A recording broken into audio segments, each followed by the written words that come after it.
Voici le lit de camp que j'ai fabriqué il y a 1 an en bois de hêtre massif, en 6 jours. Malheureusement, personne n'y a vraiment dormi. J'ai surpris Mickey en train d'y dormir quelquefois, mais le petit Brown refuse d'y dormir, préférant plutôt dormir dans notre lit avec nous. Donc, cela signifie que ce lit de camp prend juste de la place précieuse. Je ne veux ni m'en débarrasser ni le vendre, même si je l'ai construit selon des normes élevées et toutes les règles de sécurité. Laisser un autre bébé dormir dedans me paraît trop risqué pour moi.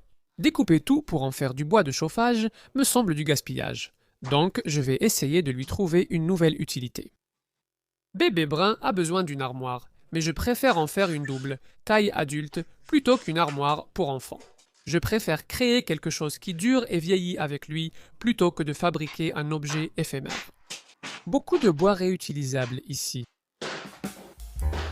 Retirer le fond du tiroir était plus difficile que prévu, c'est pourquoi je préfère les coller.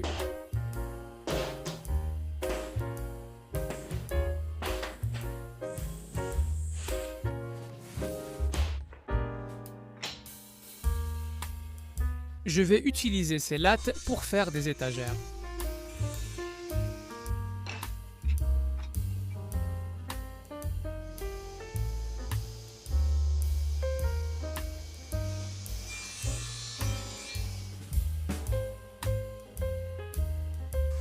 J'ai créé un gabarit pour maintenir les lattes et réaliser de nouvelles mortaises aux extrémités.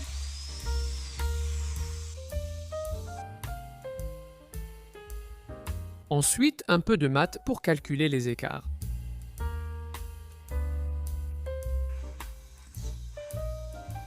Je cloue cette pièce sacrificielle à l'établi pour servir de butée et maintenir les pièces au bord.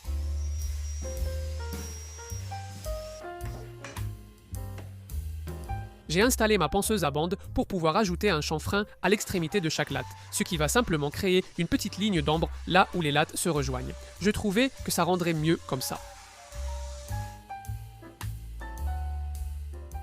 Et ensuite, je peux assembler tout ça.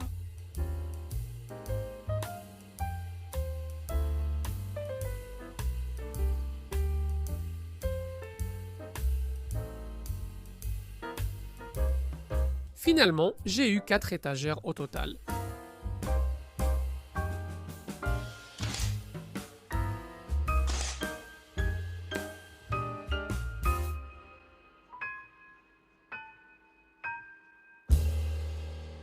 Les côtés de ces étagères resteront invisibles, donc j'ajoute seulement quelques vis pour renforcer l'avant. J'ai une abondance de médium densité fibre en ce moment, principalement parce que j'ai fait quelques partenariats avec une entreprise de médium densité fibre il y a quelque temps. À chaque fois, je demandais une plaque en plus au cas où je ferais une erreur. Donc je vais utiliser du médium densité fibre pour la structure. J'aurai besoin de 2 panneaux latéraux, d'un central, d'un supérieur, d'un du milieu, d'un inférieur, puis des portes. Au final, j'ai utilisé environ 2 feuilles et demie. J'utilise du bois récupéré du lit d'enfant et construis sans plan en improvisant. Par exemple, la largeur de chaque compartiment dépendra des étagères à lattes que j'ai fabriquées. Je veux décaler les étagères de 12 mm de l'arrière du meuble, car j'ajouterai un panneau arrière ensuite.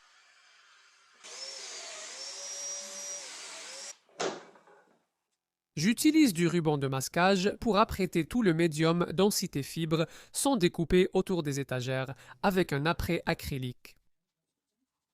Une fois sec, je peins l'intérieur en blanc satiné pour qu'il reste lumineux.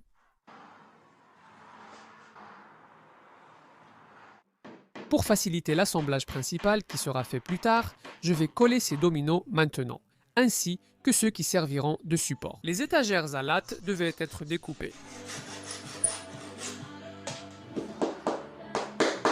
Il me reste encore beaucoup de hêtre, et je veux en utiliser autant que possible. Donc, d'abord, je vais utiliser une de ces pièces pour fabriquer une tringle à vêtements.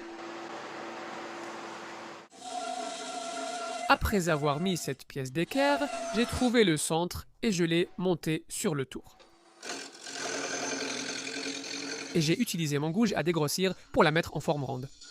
Je l'ai d'abord nettoyé à la gouge à profiler, puis fini au grattoir en carbure pour une surface lisse. La broche faisait environ 6,5 mm, mais je n'ai pas de forêt adaptée. Je vais donc tourner des tenons jusqu'à 35 mm.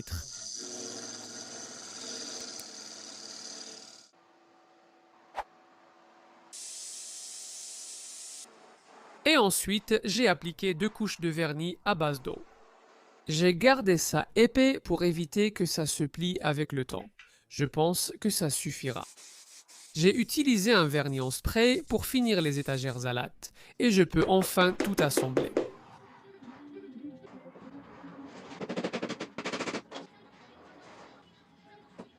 Tout allait bien jusqu'à ce que je réalise que ça ne s'assemblait pas. Carré.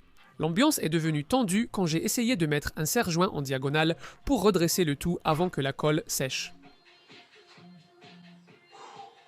J'ai ensuite fait un assemblage à sec rapide pour marquer les emplacements des mortaises avant le collage.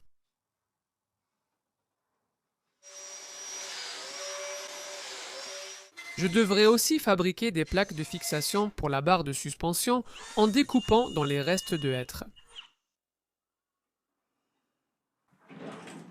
Je vais les fixer avec de belles vis en laiton.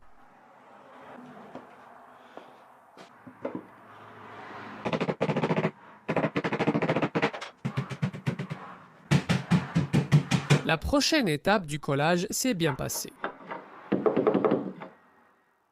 Le poids de la pièce reposera sur cette étagère d'1 mm et je vais ajouter des tiroirs en bas ici. Il n'est pas obligatoire d'ajouter un panneau arrière pour l'esthétique, mais j'en mets un pour la solidité.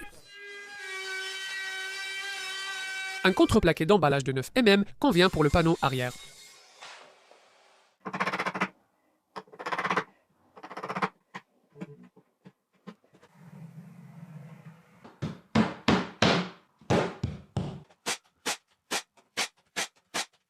Je peux ensuite préparer et apprêter tous les bords et faces extérieures. Avec cette boîte en contreplaqué du lit bébé, je devrais avoir assez de matériaux pour faire les côtés du tiroir.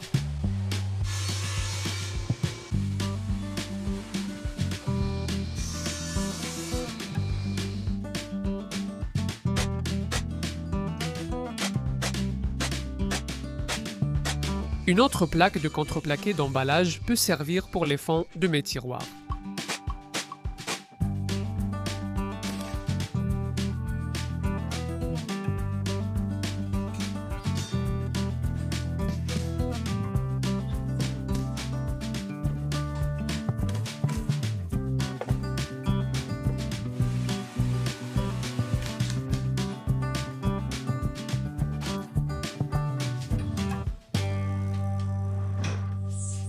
Avec tout le ponçage terminé, je vais essayer de mélanger une couleur de peinture spécifique en utilisant un mélange de ma peinture verte d'atelier. Un peu d'émulsion bleue et un peu de vernis pour ajouter un peu de brillance et une protection supplémentaire, j'ai obtenu ceci. Voici le meuble dont j'espère assortir la couleur. Voici la teinte que j'ai mélangée sur une chute de contreplaqué, je pense que ça ira. Je veux aussi ajouter un panneau arrière. J'ai utilisé une fraise à feuillure de 9 mm pour découper ici. 9 plus 9 font 18 comme l'épaisseur de cette étagère. Donc, si je fraise tout autour, il ne restera plus de matière. J'ai cette fraise avec un roulement plus grand. Je vais voir si je peux les échanger.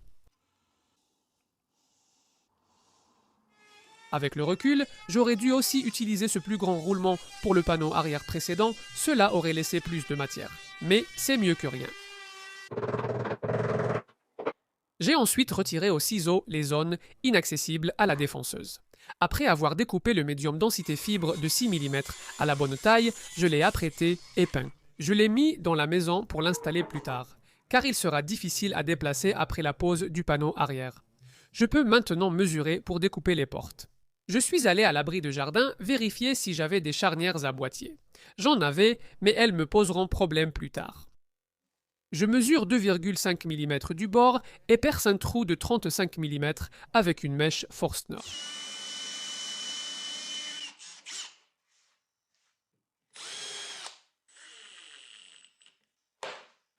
Et maintenant, je peux commencer à appliquer un peu de cette peinture.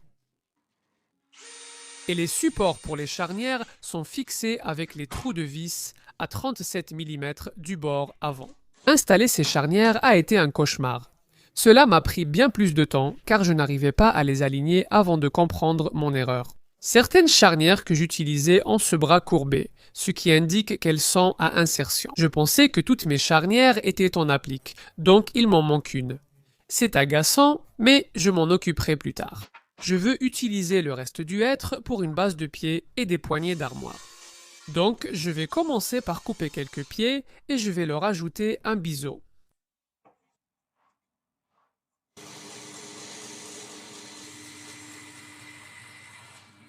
Ces pièces conviendront parfaitement aux traverses de l'encadrement. Et tout ça sera assemblé avec encore quelques dominants. Je mesure d'un coin à l'autre pour vérifier que la base des pieds est d'équerre. J'ai aussi de la cire de teck. D'habitude, j'essaie d'éviter d'ajouter une couleur orange à un bois pâle comme celui-ci, mais j'aime assez la couleur orange avec ce vert. Je voulais assortir le plaquage en teck sur ces façades de tiroirs, mais j'ai un souci. J'ai conçu la base des pieds assez longue pour supporter les panneaux latéraux. Mais j'ai dû mal mesurer ou mal couper quelque chose, parce que quand je l'ai posée, elle dépassait légèrement des deux côtés. Et la solution que j'ai trouvée, qui est un peu grossière, c'est simplement de retirer 7 mm de la largeur de chaque pied. Et j'ai fixé mon rail de guidage en dessous, donc c'est bien sécurisé. J'utilise une pièce de contreplaqué pour stabiliser le rail. J'ai fait plusieurs passes pour atteindre la profondeur, et cela a très bien marché. Maintenant, si tout va bien, oui, ça ira très bien. Ces vis seront cachées par les tiroirs et resteront invisibles. Avec ces pièces épaisses, je fabriquerai des poignées en D pour les portes de l'armoire. Et je veux aussi les effiler. Je vais donc le faire en inclinant la table de la scie à ruban. J'ai mis du temps à affiner leur forme, mais au final, elles correspondaient bien. Maintenant, pour un dernier petit plaisir, Bébé Brun aime les tracteurs et les hélicoptères. Alors, je vais essayer de fabriquer des poignées de tiroirs. Ce ne seront pas vraiment des œuvres d'art, mais je pense qu'il va les aimer et elles seront remplaçables. Donc, quand il sera plus grand, on pourra facilement les remplacer par autre chose.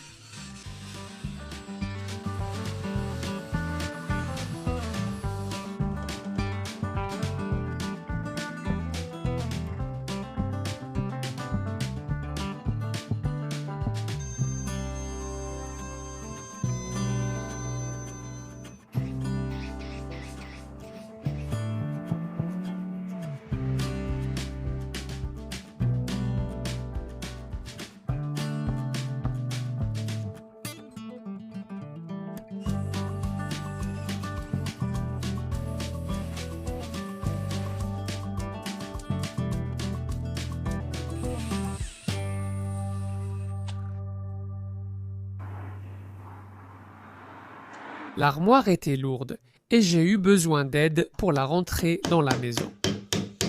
Je vais clouer le panneau arrière sans colle pour qu'il reste facile à enlever si besoin.